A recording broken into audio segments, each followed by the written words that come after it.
Hi, this is a simple coding walkthrough example for my semicolon and curly brace language Hopper running on the Raspberry Pi Pico. Hopper is like a junior version of C# or Java, so it has managed heap, etc. My point of all this is to make a development environment that's easy to use via Windows or other desktop machines. So it has its own environment, which is written in Hopper. It has an editor, which is written in Hopper. This is the editor. And it has obviously it's got a tool chain to do all the compiling, but it also has a symbolic debugger. So let's get on with it. I won't talk much, I'll just demonstrate. So this is what void main looks like in Hopper. It's just open and close curly brace. And if we try and just write out some text, hello Hopper, and it uses Visual Studio keys, so F7 to build, or you could just find them on the menu here as shortcuts. You can see what goes on there. So it told me at the bottom of the screen, hello, yeah, that's an uppercase L, it's case sensitive, but it's still going to tell me it's not defined because I need to include libraries. So with Hopper they're called units, and you use the word users. So system, and all the sourcing is included in Hopper as well. So source, system, and it's all built from source when you compile. So I included microcontroller unit, which includes GPIO, serial port IO. So that's pretty much what I've implemented up to now. I need to do a little bit more. Just got it up and running. So let's try building that again, F7. And I get an error at the bottom that says error at specific, which is very weird. So let's go look at this error by just double clicking on the error message now at the bottom of the screen here.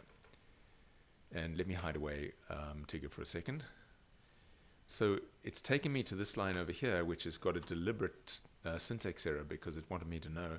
I put this in the source so that I'd know that I'd forgotten to put in that I want a specific microcontroller defined. So we go back to our example, go up here, and we put in define RP2040 and try building again. And that's it. So we've got our program written and compiled for Hopper. So now let's press F5 to go into the debugger. Or we could see on the menu right now that we've got these are enabled because our compiled finished. So F5, here we are in the debugger. It looks very similar, it just has a green title at the top. And if I press F10 to step, I end up on the first line of the program. And if I press F10 again, hello Hopper appeared in the console window up on the right, and that's the serial console connected to my RP2040. So let me use this example to illustrate the debugger a little more. So if we restart, here we are sitting on this line. If I step into it with F11, again the keys are all on the menu here, so F11 step into. If I step into that, you can see this call stack on the right along with the argument that's being passed into this writeLin. It also shows you that a lot of the Hopper runtime is written in Hopper so that I don't have to port so much code. So writeLin is actually calling write with a string followed by writeLin of nothing, which will put a carriage 10 on the end of that one. Steps into yet another one, so it's going to go through a for loop character by character through the string, and it's going to call a function that outputs a single character. And that function calls serial write characters, so it's writing it to the serial port if I've got serial console defined as on, which I do if you're building for a microcontroller. And if I press F10 on that one, that's actually a system API, so if I press 11 or F10, doesn't make any difference. Step into, step over, it'll step over it. And on the top right, we see another H appear. And then I can just press F5 and finish the job, and then finish running the whole program. But that it sort of shows you how the debugger works, but remotely to my Raspberry Pi. But so I pressed Alt F4 to get out of the debugger and go back to the editor. So I get a blue title.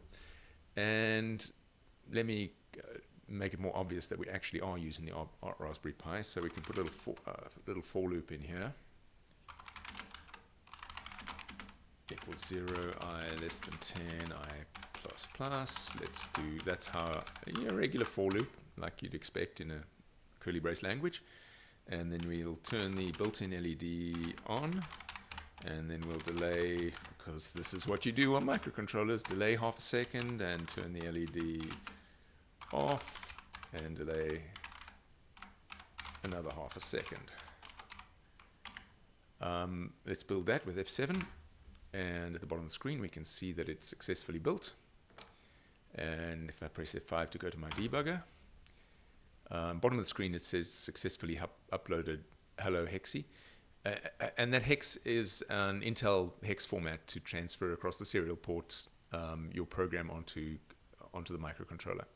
So we're ready to go, and if we just press F5 we should see the blinky light flash 10 times. After we see our message, we'll see our message appear in the serial window, and then we'll see the blinky light on the device flash 10 times. F5, there we go, it's flashing away. At any point in there, I can say Control-C to break. It shows me I've broken. In the bottom right, let me just switch back so we can see that. You can see I is 4. I'm in the debugger. I've broken in the debugger after the 4th flash.